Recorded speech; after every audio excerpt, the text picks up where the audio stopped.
Je donne la parole au Mali, au nom du groupe des États africains, puis au Malawi et au Palaos. Merci Madame la Présidente. J'adresse une chaleureuse bienvenue au Président Macky Sall. Monsieur le Président, je vous remercie pour la présentation de votre vision stratégique pour le poste de secrétaire général. Au nom du groupe africain, je souhaite poser les questions spécifiques suivantes. Sur la paix et la sécurité, l'absence de l'Afrique de la catégorie des membres permanents du Conseil de sécurité traduit une injustice historique qui doit être réparée. Cette situation interroge sur la légitimité des décisions de cet organe principal de la Charte sur les questions essentielles concernant notre continent.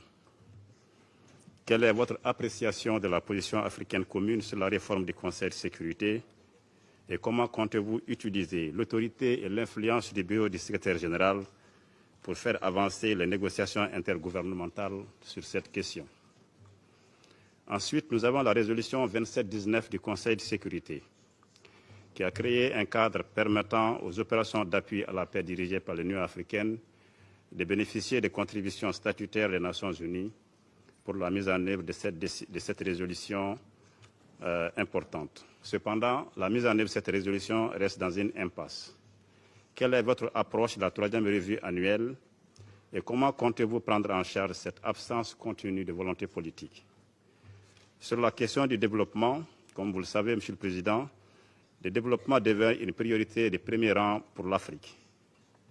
Quel lien faites-vous entre les agendas 2030, 2063, le pacte pour l'avenir, ONU 80, le partenariat entre l'Union africaine et les Nations unies, et que comptez-vous faire pour assurer le soutien continu des Nations unies au cadre de développement défini et adopté par l'Afrique?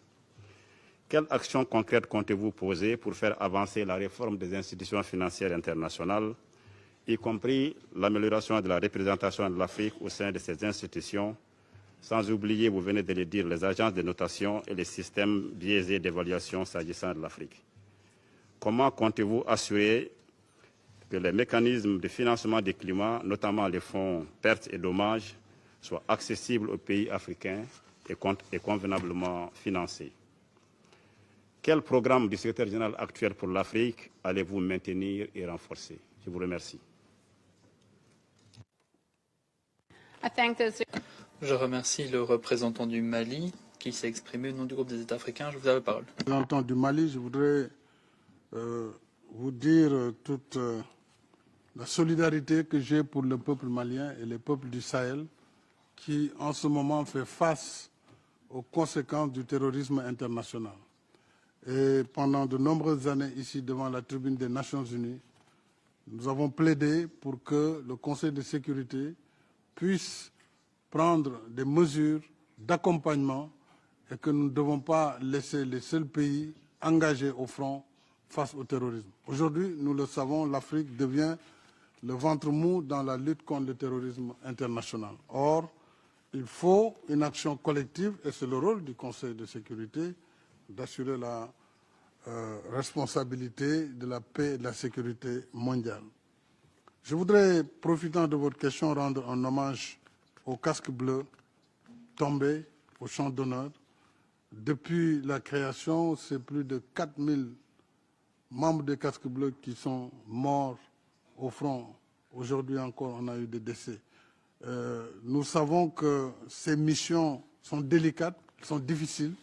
Souvent, les moyens ne suivent pas la nature des conflits, évidemment, mais nous devons saluer le rôle de l'ONU, l'organisme des Nations Unies chargé à l'époque de la surveillance de la trêve jusqu'à nos jours. L'ONU est présente sur le théâtre des opérations à travers le monde et dans tous les continents. Nous avons en Afrique 5 missions présentement qui sont sur le terrain, mais également en Asie et Pacifique, une mission, en Europe et en Asie centrale, 2 missions, au Moyen-Orient, 3 missions. Tout cela montre l'importance que nous devons accorder à cette maintien de la paix. Il faut accentuer la prévention des conflits et il faut surtout assurer une meilleure coordination entre l'ONU et les organisations régionales. Et vous avez bien fait de citer la résolution 2719 qui définit un cadre et je pense que c'est une bonne approche de ce que l'ONU doit faire. C'est-à-dire s'appuyer principalement sur les organisations régionales. Avec l'Union africaine pour ce qui nous concerne, ce qui concerne l'Union africaine, avec l'Union européenne, avec les autres organisations régionales, cela permettrait d'être plus efficace sur le terrain et parfois même de dépenser moins. Et c'est le rôle du Conseil de sécurité d'assurer la responsabilité de la paix et de la sécurité mondiale. Je voudrais, profitant de votre question, rendre un hommage aux casques bleus tombés au champ d'honneur.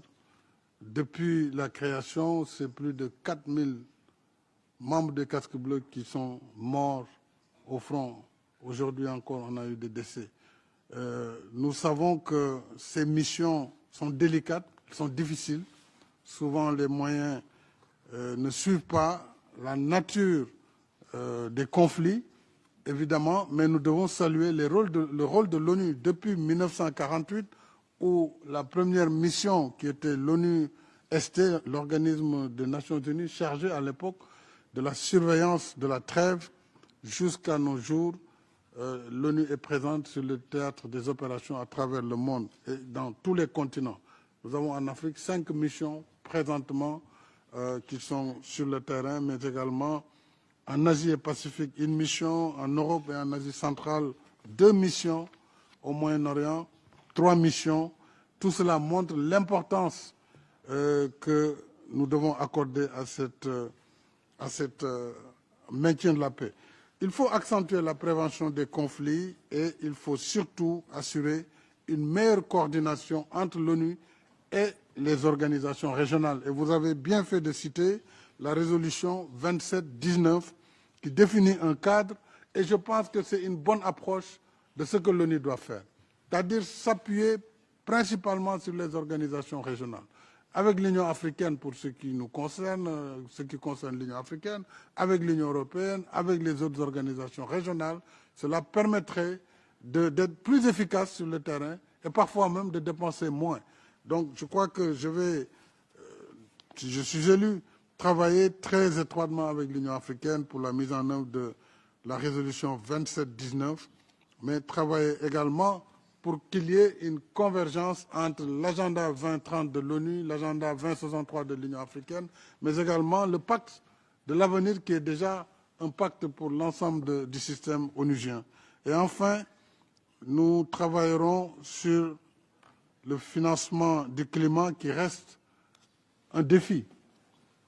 Parce que depuis l'accord de Paris, vous savez qu'il y a eu des efforts à un moment donné et il y a un reflux. Ce reflux, aujourd'hui, se constate sur la baisse des financements climatiques. Les pays ont défini ce qu'on a appelé le JETP, Just Energy Transition Partnership.